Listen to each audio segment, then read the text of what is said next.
Welcome back to the Wrestling Roundtable. Joining the panel, the Super LeConte brothers. To my left, which is your right, he trains at Team Oliveira, it's Martin LeConte. Sitting to my right, which is your left, videographer and director of the Grappling Kings, Rodney LeConte.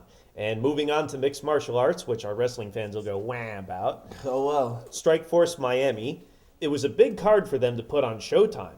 Being that they're doing CBS shows now, especially with Fedor, you'd think that they would want to put something on CBS that had Bobby Lashley, Herschel Walker, some of these bigger names on it, and it ended up being a good card too. So let's go over some of the bigger fights. Bobby Lashley and Wes Sims. Wes Sims didn't really look too good. Seasoned. Yes, but he also took the fight on 1 week's notice, just about, because there was this scramble to get a replacement for the replacements. Bobby Lashley just kept going through opponent after opponent. This one's rejected, that one's rejected. There's problems here and there. So Wes did take it on short notice. However, he didn't look exactly like he was training on the offseason, so to speak. He showed up kind of looking a little flabby and started making a mockery of Lashley with the test of strength stuff. Obviously, Wes Sims is a big wrestling fan, and maybe he belongs in wrestling because mixed martial arts, yeah, he did okay in the previous fights. He won, I think, 3 fights in a row up until this point, but Lashley pretty much made a bitch of him. What do you guys think of that fight? This was a good replacement for Bobby Lashley because Ultimate Fighter was probably one of the highest viewed shows of all time, or at least the past few seasons. So it's good for him to fight one of the cast members of that. But Lashley used his strengths, he used his wrestling, used his ground and pound, how he beat most of his opponents. Maybe people question whether it was an early stoppage. I know Wes Sims was arguing with the ref about Even the announcers were saying that. Yeah, but you knew the result. Wes Sims didn't have a chance. He didn't show up in shape. It looks like he hasn't trained in years. The writing was on the wall for Wes Sims when that match was announced. Wes Sims is funny. He's entertaining. He's a character. And, yeah, he absolutely is a character. And A fighter or no? They knew what they were doing by putting him in there with Lashley because he's a guy that everybody knows from The Ultimate Fighter, and he's beaten Frank Mir. He's got some legitimacy, but I think what they're doing is just building up Lashley. They're pretty much feeding him guys, and they're going to make him keep winning. They're going to try to make him fight Fedor, I think, in the long run. That'll be the big match. Yeah, it was a controversial knockout, but Bobby Lashley still would have beat him anyway. Andre Arlovsky or Brett Rogers, that gives him a true test. Sure.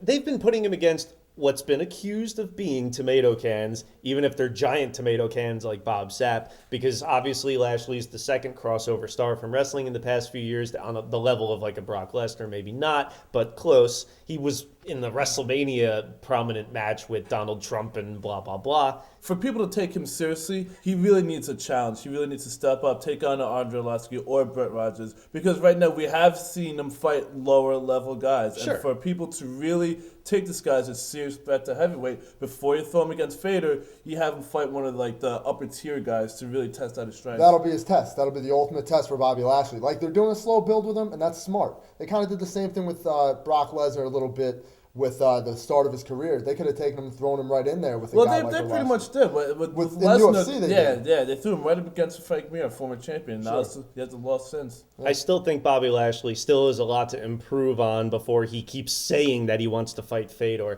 Yeah, this looked okay, and it might have been an early stoppage, and it looked like even if the ref hadn't stopped it early, Lashley was still going to keep pounding Wes Sims' face in no matter what. I don't think it's going to be long, though. I don't think it's going to be long. Not as short as Brock. It's probably going to be sooner than we expect just to see him get good. Well, another crossover athlete was in another prominent match that night. Herschel Walker, former football player, Heisman Trophy, Olympian. Yeah. But a lot of people don't know, 5th degree black belt as well in Taekwondo. So it's not like he was coming in completely cold, but he obviously did a lot of training. There were a lot of questions going in if this guy's just a novelty. But for being 47 years old, to look in that shape, 10 years younger than what he is, how'd you think his performance was? I think his one fight against Greg Nagy or whatever his name is, he showed more well-rounded skill than Bobby Lashley has in his entire first 5 fights.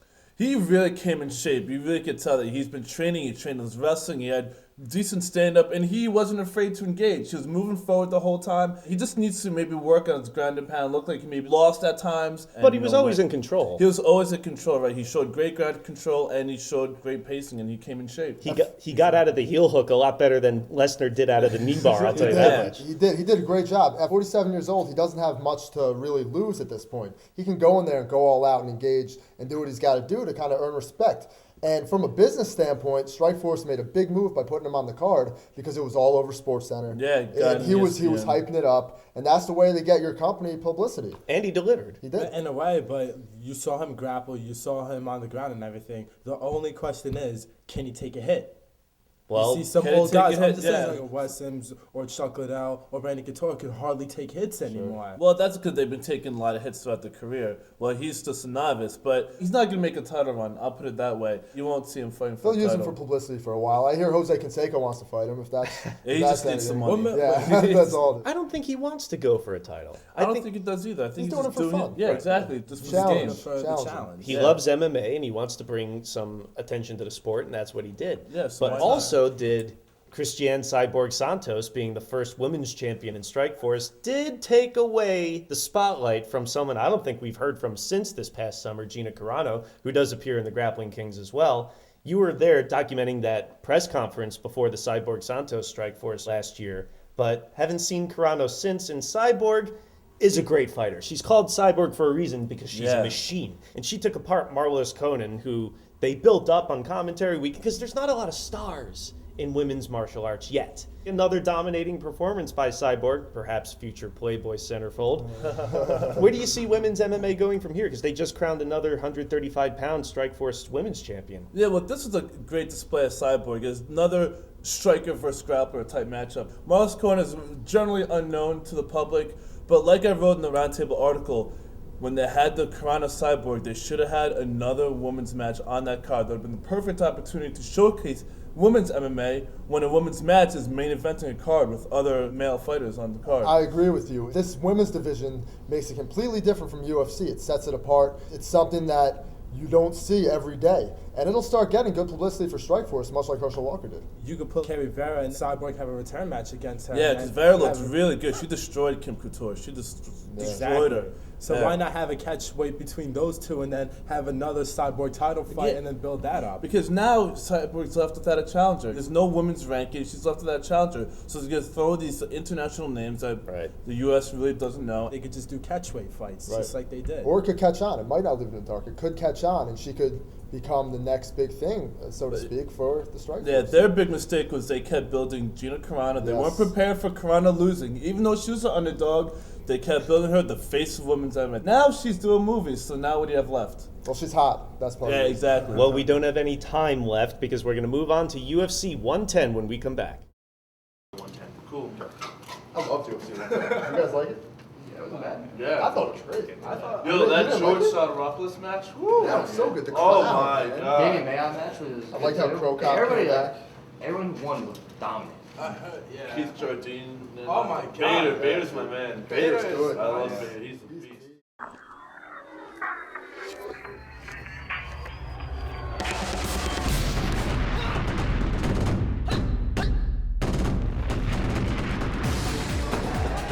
Nice high kick.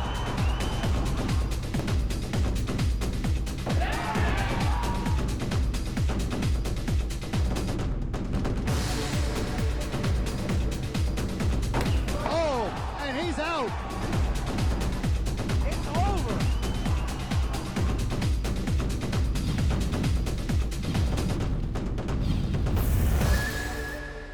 CMAfighting.com. Welcome back to the Wrestling Roundtable. Before we move on, we want to remind you to support the show by getting the Wrestling Roundtable t-shirt at WrestlingRoundtable.com or shop at our Amazon store. Hey, if you're going to put money in the pockets of Dixie Carter, Vince McMahon, or Dana White, we might as well get a cut of it first. So shop at the Wrestling Roundtable Amazon store.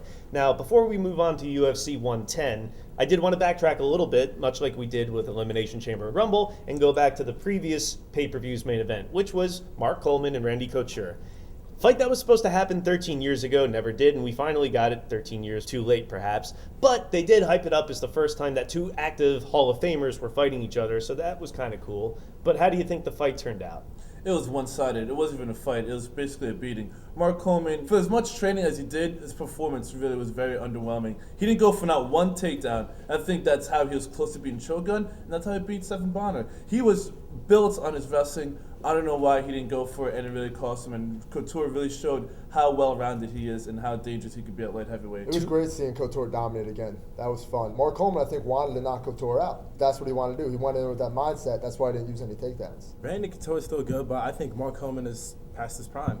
Yeah, it's obvious past his prime, but I think people still want to see the old Mark Coleman, even the Mark Coleman from Pride that we've seen hints of. But once he came to UFC, I don't know if it's the weight drop or maybe the lack of steroids. But what do you think that deflated look was from? Yeah, absolutely. Mark Coleman was very underwhelming, and I agree with UFC letting him go. I was happy that Couture came back because obviously that fight with Vera was pretty underwhelming to a lot of people. Yeah. And he had that great fight with Nogueira over the summer. So he was pretty much on a comeback trail. And I always think about he's got so many fights left. At 46 years old, he's only got a few fights left. You want it to be big sort of stuff. Rich Franklin, that doesn't really do it for me. Nah, me either. I think Rich Franklin coming off a loss from Vitor Belfort, really easy loss because Belfort knocked him out in the first round. I think putting him against Couture is a step down for Couture. But look at the 205 level. Do you think he could really take on those new guys now? Do you think he could take on a Ryan Bader or John Jones? I'd rather see him try that than fight Rich Franklin. Yeah, well, what Couture said, he's not trying to make a title run. He just wants interesting fights. I think Couture, at 205, there are a lot of great fights for him. It'll be interesting to see what they do next. Absolutely. Not Rich Franklin, hopefully. Do you think they could do the winner of Chocodon Tito Ortiz fight, Randy Couture? No, I don't think people want to see them fight again. They're starting to have their own Legends division at this point. I want to see Couture fight Wanderlei. Wanderlei, I think he's comfortable at 185 now.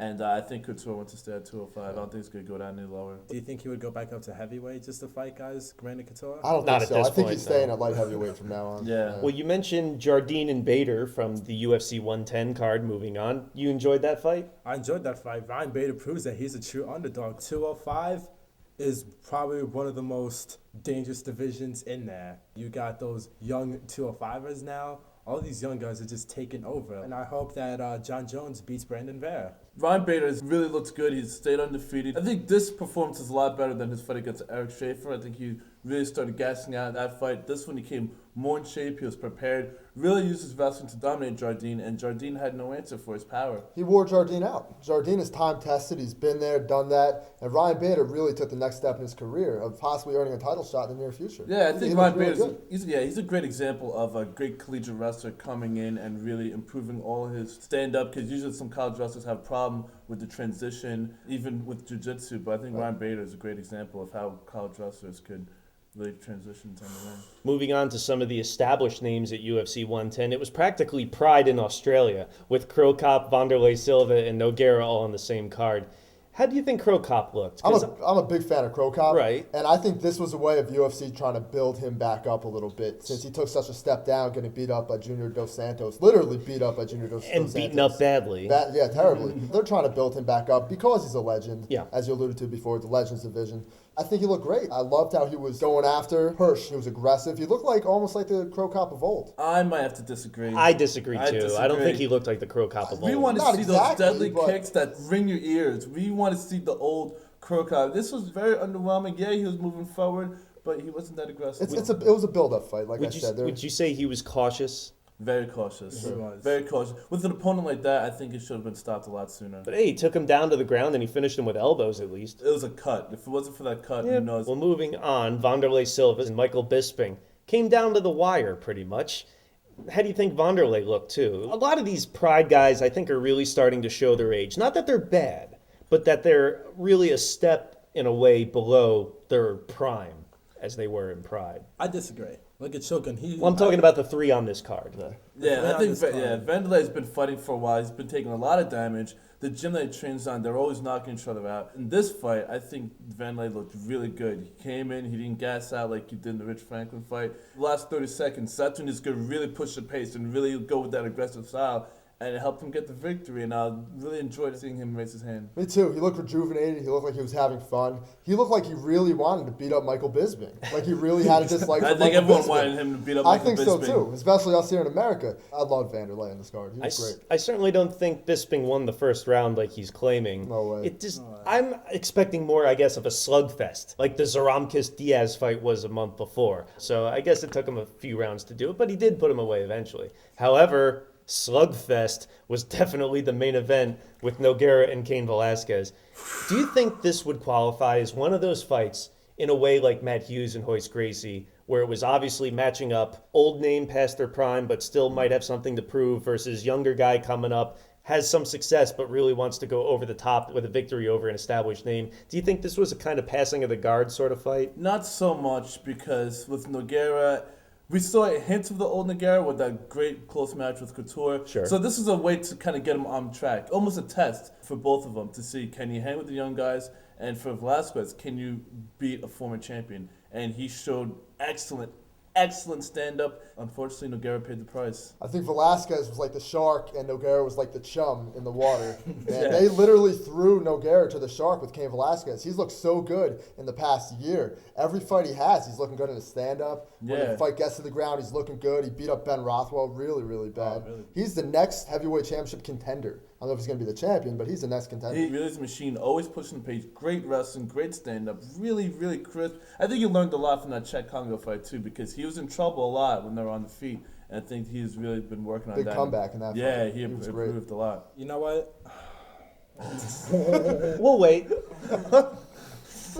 Cain Velasquez is good, but do you think he's ready for like a Frank Mir or a Shane Carwin or a Brock Lesnar? I think so. I think he proved it by fighting Nogueira. I think he's ready. I don't know if he'll beat them, but I think he's ready. I think he really proved that he's up there with the big boys. I think Nogueira could fight any one of those guys, and it could be a good fight, or it could have been like Velasquez Nogueira. He can't control Brock as other heavyweights. I like to see how he does against another wrestler. I think Velasquez is as ready as Carwin is. Sure. And Carwin's contending with Mir for the interim title, which is pretty Well, pointless. that's because he talked trash about Lesnar.